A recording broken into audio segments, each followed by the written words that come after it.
How does your revenue octopus work, and how do we use it to make money?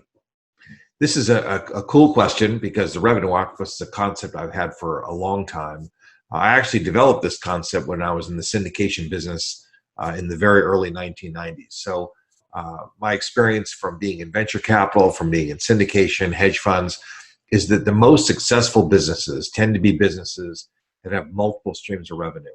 Now, multiple streams of revenue doesn't mean that you're in multiple different businesses. It doesn't mean that you're flipping houses on Tuesday and that you're running a retail store on Wednesday and you're doing something else on Thursday. What it means is that you figure out ways to repurpose your existing assets, your existing business skills, so that you can make money in more than one way from the same transaction. And by having many different ways of making money, it helps to diversify your revenue streams. And by diversifying your revenue streams, it avoids all kinds of problems like concentration, which means too much dependence on one client, for example, for your money. It affects seasonality, which means, let's say when the retailers get almost all their money, or 40, 50, 60% of their revenue during the Christmas holiday season, that is really not a good formula. Those are really dangerous formulas. So companies have to figure out ways to address that. The real estate syndication, the hedge fund businesses, the way that we deal with these things is done very, very well. And we use a revenue octopus. And a revenue octopus is these multiple streams. Typically, I think the goal is 8. I always say put your fate in 8, but it can be 6, it can be 10, it can be somewhere in between. And here's what happens, is that when you take your fees as the promoter, again, provided that you disclose all of the things that you're going to do in your private placement documents and your operating agreement, because your investors have to know that you're taking fees. And what's really important here is that this is a big difference between doing JV type deals and using private money in the syndication model, is that in the syndication model, the investors know that you're going to be bringing with you certain resources to handle some things. For example, because it's an LLC, you're going to require a broker, you're going to require a property manager, you're going to require a mortgage broker. And if you're licensed to provide these services, there's no reason that your firm couldn't be the provider of those services as long as everything is properly disclosed.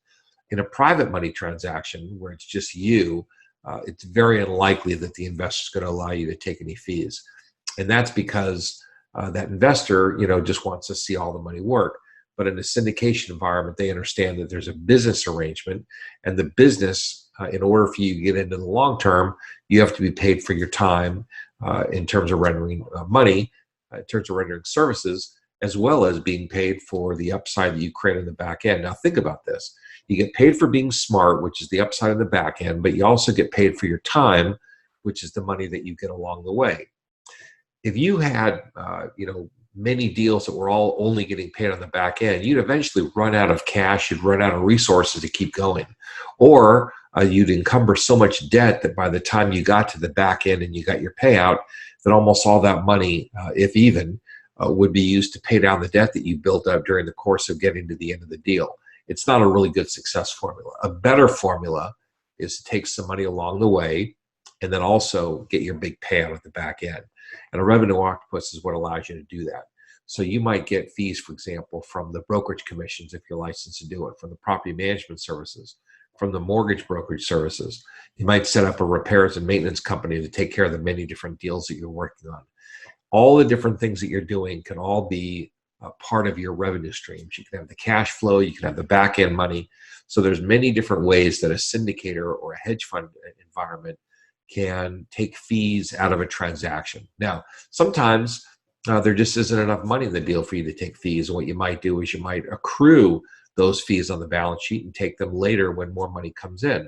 So just because you set up a fee now doesn't mean you have to take it right this minute. You can set it up and you can defer taking those fees until some milestone's been met or until somebody's come in. And that's a really good way to do it. But one way or the other, you just need to share these ideas with your attorney. Which of course I'm not. You need to share those ideas. You need to tell them exactly what fees you want to take. Very common that if an attorney is not in the field, they're not going to necessarily know all the many different fees. So we've got a schedule of probably 20 or 30 different fees that we encourage people to pick from. We don't tell them to use all of the fees, but there's a lot of different things that they can use. And listen, if you're a GC, you can take a GC fee. If not, you can take a construction management fee. If you're a real estate broker, you take a brokerage fee. If not, you can take a property acquisition fee or a disposition. So there's different ways of getting paid depending on whether you're licensed or not. But these are all legitimate fees as long as they're properly disclosed. They're things that investors understand, and as long as you're not abusing the deal, these things are not even overhead because they're necessary parts of running a real estate business. What's overhead is an asset management fee, which you tack on, and that somewhat is bothersome to investors under some circumstances. So you might want to think twice about that. But otherwise, these fees are the normal part of how this business works. It makes this business a great business. It makes it possible for us to succeed and get into the long term. And if we don't get into the long term, then our investors are going to have a hard time getting into the long term, and they certainly want everyone to be successful. So that being said, this is a great business. Just go out and stake your claim.